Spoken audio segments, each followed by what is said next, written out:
Fíjense, la historia en el último milenio del mundo, y quizás antes, se divide entre una serie de procesos de colonización y de descolonización. Poblaciones enteras, como forma de producir y de encontrar los bienes necesarios, asaltan a otras poblaciones en masa y luego se dedican a vivir parasitariamente de ellas. Uno de esos grandes procesos que verdaderamente causa asombro por su magnitud fue la conquista de América. Eso fue el proceso de colonización más grande que ha habido en el mundo, y quizás el que habrá, porque fue un hemisferio del mundo completo sometido a un proceso de colonización. Costó cerca de unos 60 millones de vidas, no porque fueran aniquilados esos pobladores, sino porque las epidemias que llevaron los europeos encontraron a gente sin defensa inmunológica y acabaron con ellos. La magnitud de ese genocidio es tal que una serie de estudios del Scientific American demuestran que eso detuvo una fase de calentamiento global, porque los cultivos que había en América, al cambiar la reflexión del sol sobre las selvas, etc., estaban a punto de comenzar un proceso de calentamiento global. Ese genocidio, al acabar eso y al hacer que otra vez el bosque virgen volviera a inundarlo, a cubrir los sembradíos, detuvieron ese proceso. Esta es la idea de la magnitud. La descolonización de América Latina fue, a su vez, América Latina y el Caribe, el mayor proceso de descolonización del mundo. Impresionante, todo un continente de repente se descoloniza, se libera de las dependencias externas en sus dos variantes. Primero un poco el pequeño grupo de colonias, 13 colonias de Estados Unidos, y poco después América del Sur, el Caribe, Centroamérica, incluso la parte de Norteamérica, que es llamada México. Eso es un acontecimiento prodigioso e importantísimo.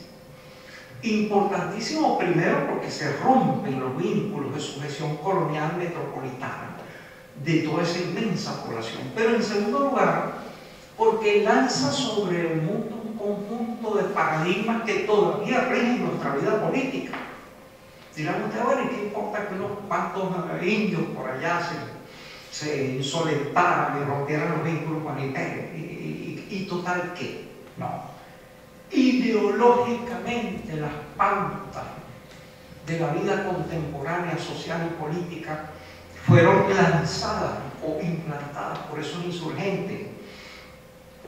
En la historia de la cultura, cosas como la república, la soberanía popular, eran principios teóricos de los cuales había vagas referencias por algunos experimentos republicanos en algunas ciudades-estado griegas y en Roma.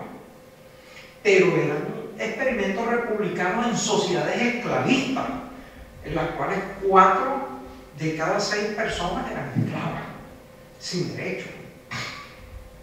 Hubo durante el gobierno de los jacobinos en Francia un experimento republicano de soberanía popular, pero eso duró poquísimo, duró apenas año y medio, 2 años. Hubo un experimento en las repúblicas, en las colonias estadounidenses, pero también eso era un pequeño cinturón de colonias. Repentinamente se independiza América del Sur, Centroamérica y parte de Norteamérica, y entonces pasan a ser propuestas como paradigmas de la vida política del mundo occidental. Número 1, el principio republicano. Número 2, asociado a él el principio rusoniano de soberanía popular.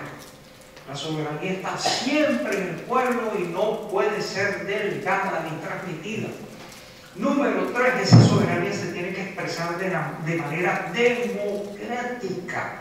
No hay elegidos de Dios que reciban la soberanía porque una mano invisible lo señaló, no. Tiene que ser el pueblo. Este principio solo se aplica de manera imperfecta. En las repúblicas latinoamericanas a veces se ponen requisitos de fortuna o de renta para ejercer la votación, pero Bolívar en la Constitución de Bolivia trata de abrirlo al máximo. Dice, en la Constitución de Bolivia no se requieren ya requisitos ni de rango, ni de ingreso, ni de propiedad para ejercer el derecho ciudadano. Hay únicamente una limitación que era importante para la época, es decir, que era el conocimiento, el saber leer y escribir. Ya eso imponía una barrera, pero es un principio muy importante. Aparte de eso, Bolívar, a través de la guerra de independencia, libera a los esclavos y emancipa a los indígenas, que estaban sometidos a un conjunto de contribuciones de trabajo, amitas, hongos, pongajes, etc. Literalmente, el trabajo de los indígenas pertenecía a los señores, a la iglesia, etc. Bolívar acaba con todo eso. Ese conjunto de paradigmas que impone Bolívar y los demás próceres de la independencia latinoamericana tienen una importancia porque quedan como ideales, paradigmas de lo que se podría llamar la política moderna. Y los movimientos revolucionarios latinoamericanos tienen repercusiones en Europa. Las sublevaciones de 1830, 1848, etcétera, etcétera, tienen mucho que ver con eso.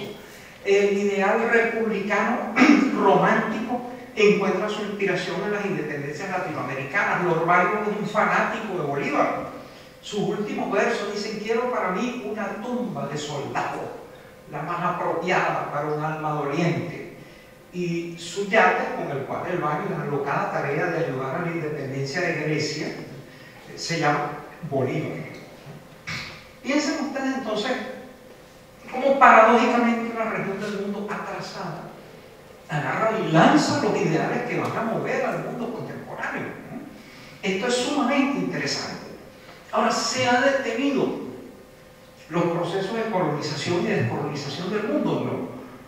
Para mí, el hecho de que se descolonice América Latina hace que arranque otro terrible proceso de voracidad imperial sobre África y sobre Asia. Fíjense ustedes que es curioso cómo África queda libre de la colonización, salvo un conjunto de enclaves portugueses, cuando gran parte del potencial de los países hegemónicos se vuelca sobre América Latina. En cuanto a América Latina se independiza, empieza la gran conquista del África, empiezan los grandes procesos de colonización, empieza la sumisión de la India, empiezan los enclaves coloniales alrededor de China y las guerras del opio contra China. Ven ustedes como el paralelismo, pues parecería que lamentablemente nuestra independencia le cuesta a otras partes del tercer mundo un proceso de colonización que también a principios, desde finales del siglo XIX y a principios del siglo XX, se transforma en otro gran proceso de descolonización. Piensen ustedes cómo hay la liberación de la India, cómo China emprende una revolución propia, cómo los países africanos empiezan todo un conjunto de movimientos que van poco a poco culminando en sucesivas descolonizaciones. Bueno, ¿se ha detenido este proceso? Yo diría que no. Yo diría que estamos en el comienzo, en el umbral del tercer mayor gran proceso de descolonización en el mundo, tanto de descolonización internacional como de descolonización interna. A veces las clases dominantes tratan a la gente de sus propios países como dominados de una colonia. Les niegan todo tipo de derechos económicos, culturales, cívicos, políticos, etcétera, etcétera.